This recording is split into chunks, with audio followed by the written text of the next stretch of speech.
Following a day off after their massive Game 5 win, the Edmonton Oilers hit the ice in practice with some brand new lines. But could one Edmonton Oilers see their way out of the lineup sometime soon? We will talk about that and much more on today's episode of Locked On Oilers.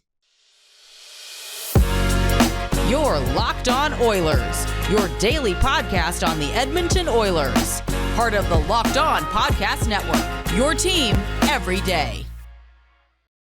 Hello and welcome back to Locked On Oilers, part of the Locked On Podcast Network, your team every day. I am your host and former Oilers game day producer, Brett Holden. As mentioned on today's episode, the Edmonton Oilers did have an off day yesterday, but they do hit the ice for practice today.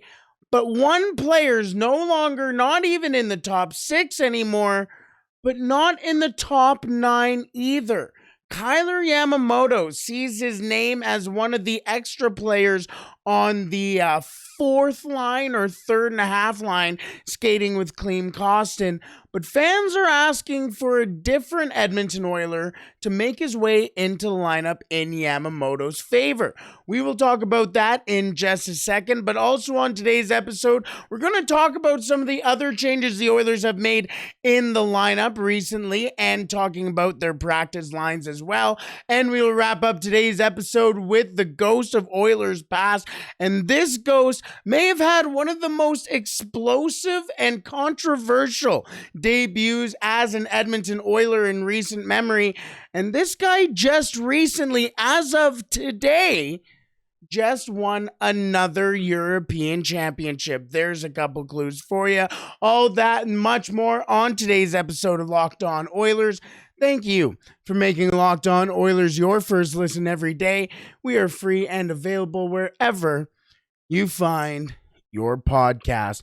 Alrighty, let's get into today's episode with kind of the hot topic for Edmonton Oilers Twitter and Edmonton Oilers fans right now. As Oilers Nation put it, it seems like Kailer Yamamoto has become who the guy over my shoulder here is, if you're watching on YouTube, the new Jesse Puljujärvi, the new kind of punching bag almost for Edmonton Oilers fans. And it seems that I'm right. Even my laptop gives me the ding for that. But a lot of Edmonton Oilers fans are asking for Kailer Yamamoto to come out of the lineup because the Edmonton Oilers recently called up Dylan Holloway, and a lot of fans want to see Dylan Holloway back in the lineup for the Edmonton Oilers. However, the Edmonton Oilers have been insistent on running with the 11-7 lineup, meaning if Holloway were to come into the lineup, it would probably mean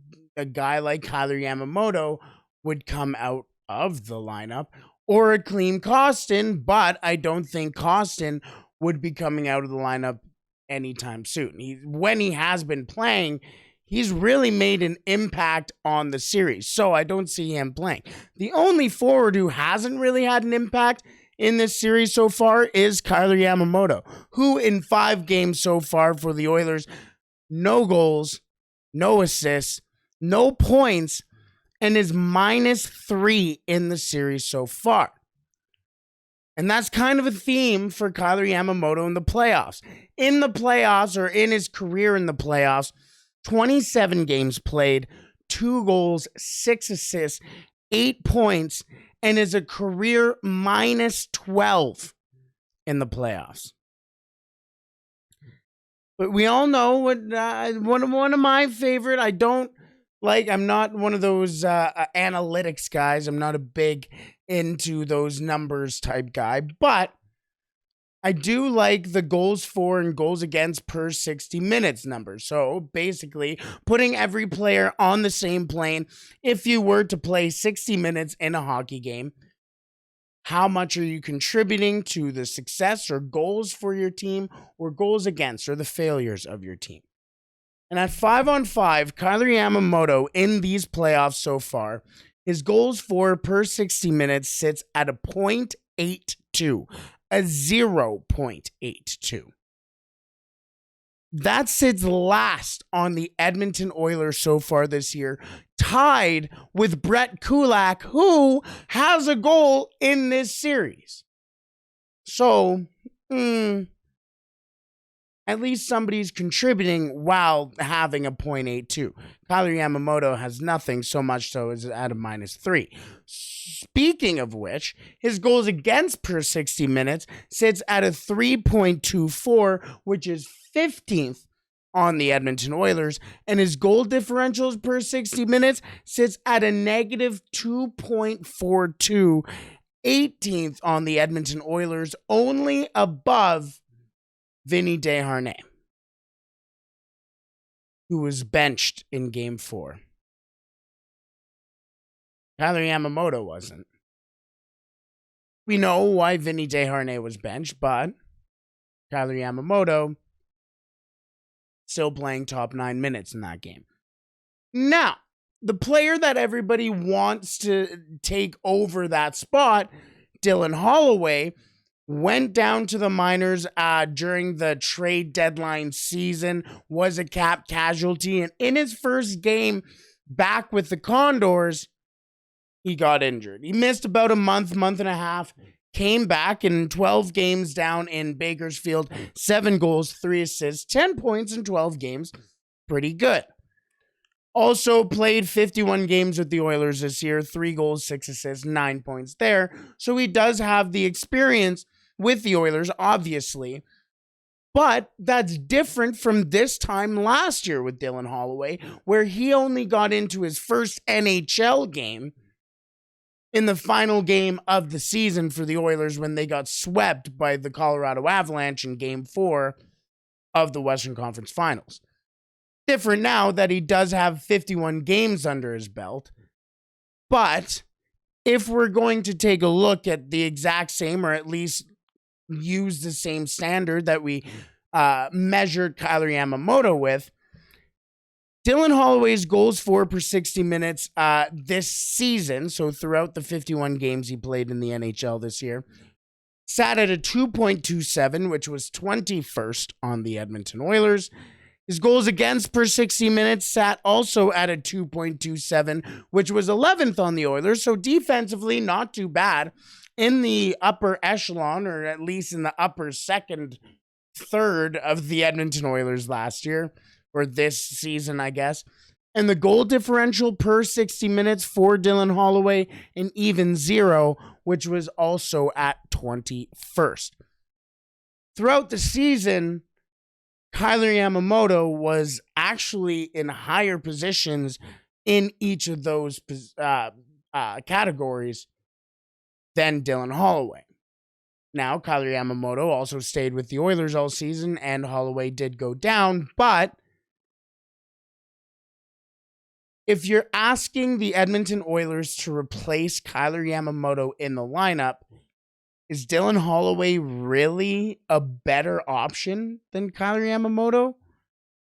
I understand it would be more exciting, but numbers say probably not.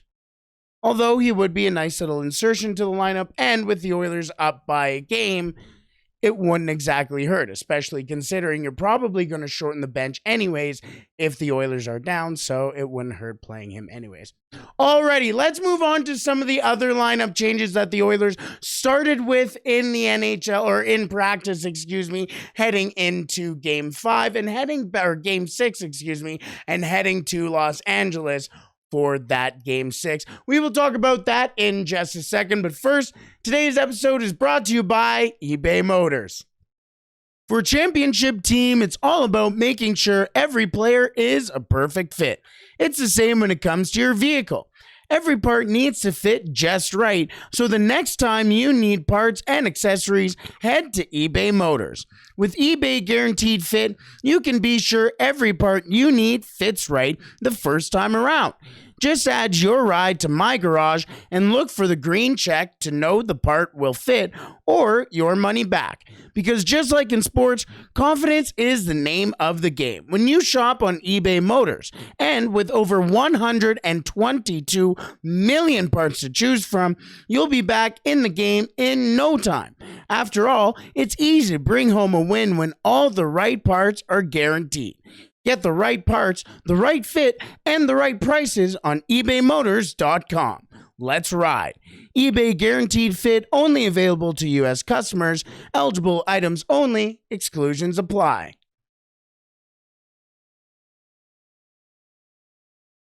Alrighty, let's head into practice for the Edmonton Oilers today because, as mentioned, yesterday was an off day for the Oilers, so they were not on the ice.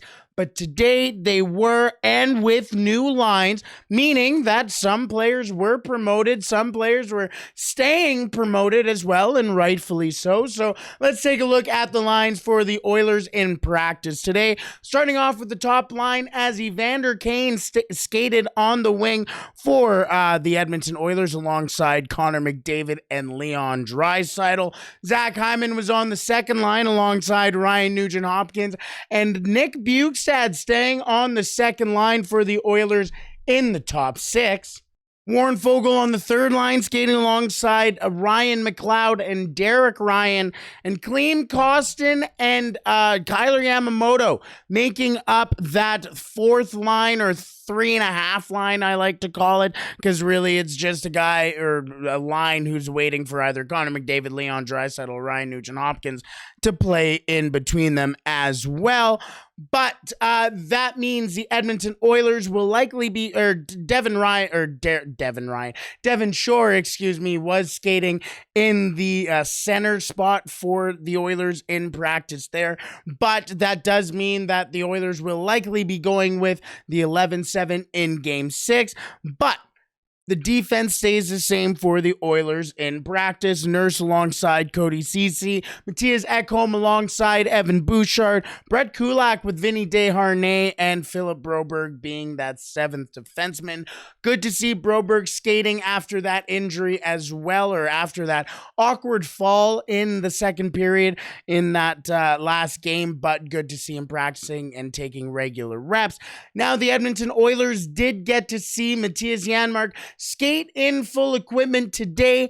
Not sure what that does mean for the Oilers later on in the series or even in Game 6, but you will remember that Jay Woodcroft would not commit to whether or not Matthias Janmark would be available later on in the series. Did say when he was injured after Game 1 that he wouldn't skate for a little bit here, or wouldn't be with the Oilers for a little bit, but he was able to skate today, may be available later on, which could also go into the fact that maybe he comes into the lineup for Kailer Yamamoto, because everybody else has really earned their stripes in this series. Other than Kailer Yamamoto, could it just be a matter of time? That's another player to put into consideration over Dylan Holloway, because Janmark also plays on lines other than 5-on-5. He will be killing penalties. He will be going out there and potentially playing with Connor McDavid or Leon Draisaitl,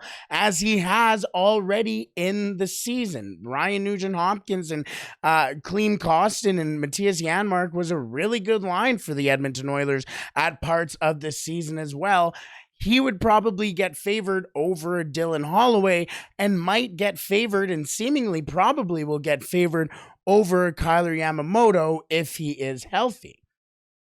But that all is whether or not he is healthy.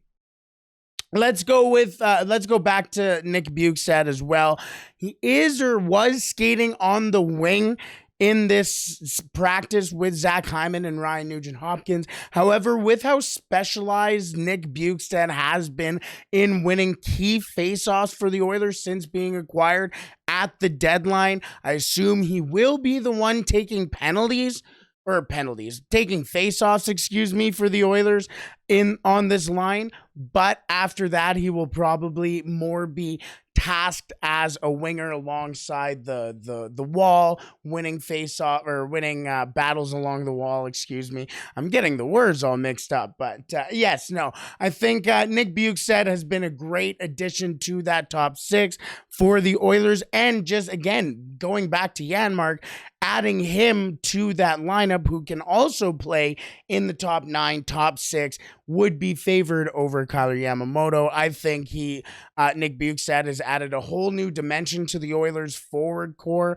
and the fact that Kailer Yamamoto, who at times, I believe it was Mark Spector, I believe it was, who put it best, that Kailer Yamamoto was in the top 6 because there was nobody else who could take him out of the top 6.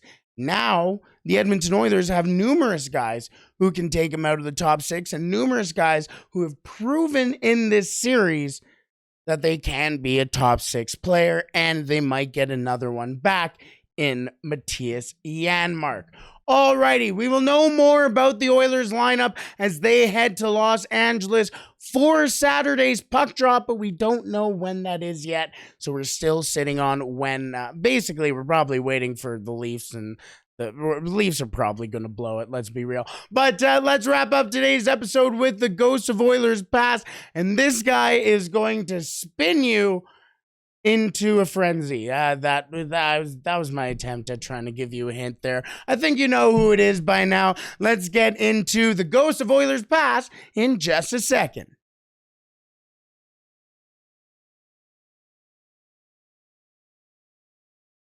Alrighty, let's wrap up today's episode with the Ghost of Oilers Past.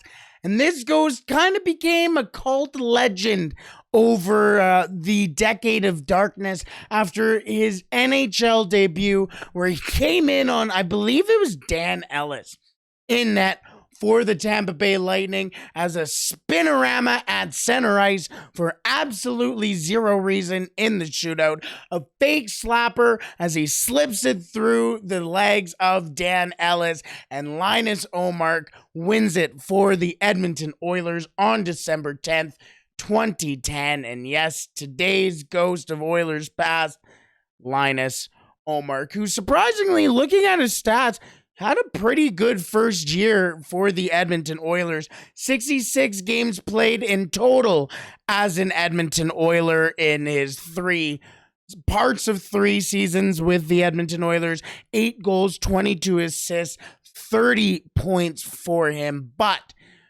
all 22 of those assists came in 2011, where in 51 games he also chipped in with 5 goals and 27 points.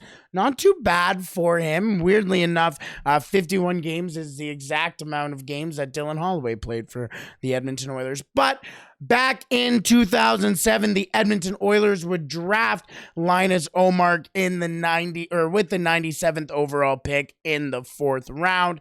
He would not start with the Edmonton Oilers or debut with the Edmonton Oilers, as mentioned in that game, until December 10th of 2010, would score his first NHL goal only 6 days later against the Columbus Blue Jackets on Steve Mason. Yes, we are all over obscure goaltender island today.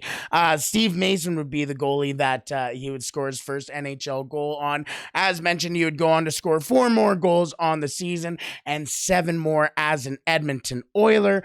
But in 2012-2013, he would end up signing with EV Zug. So sign off in Switzerland, because that was the year of the most recent, or not most recent, I guess there was another lockout recently, but there was a lockout in 2012-2013, so he did spend a season there. Then he would come back to the Edmonton Oilers for 1 game, only to be traded to the Buffalo Sabres not so soon after. I don't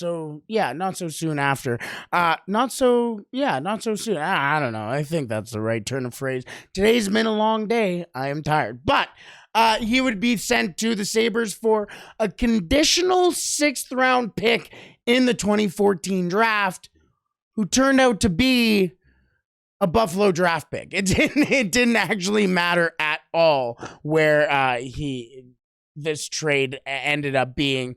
It was just a cruel ploy to end up getting Linus Ullmark off of the Edmonton Oilers. Linus Ullmark would go on to play 13 games with the Buffalo Sabres, and then after that, he left the NHL forever. He would go on to play for Luleå in the Swedish Hockey League for a year, racking up only 5 games played for them, a goal and 3 assists, 4 points though, almost a point per game player. Then spent another year with Jokerit in the KHL for a little bit as well. 60 games played for them, 16 goals, 31 assists, 47 points, and then Linus Ullmark hit his peak. He was unbelievable. Went to UFA also in the KHL from 2016 to 2020, playing 285 games with UFA, scoring 70 goals, 201 assists, scoring 271 points for UFA there. Then he would also become, I believe, a KHL champion as well there.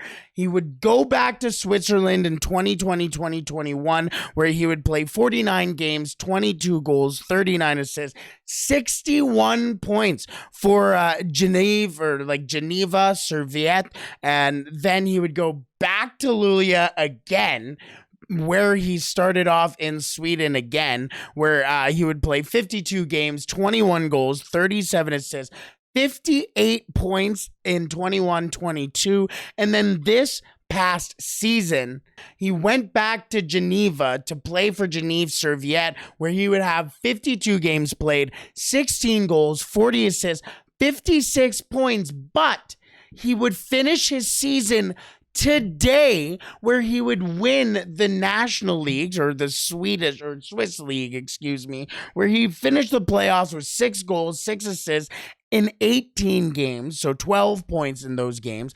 And I was taking a look at this series that Geneva played. They played Biel in the final game of the playoffs it was a Game 7 win for Geneva over Biel, and I was taking a look at the players who participated in this, and this is just a who's who of former NHLers and former Oilers. I'll start off with former NHLers, as Sami Vatanen would get 2 goals in this one, Daniel Winnick getting a goal and an assist, Valtteri Filppula also getting an assist in this one. And here come the former Oilers.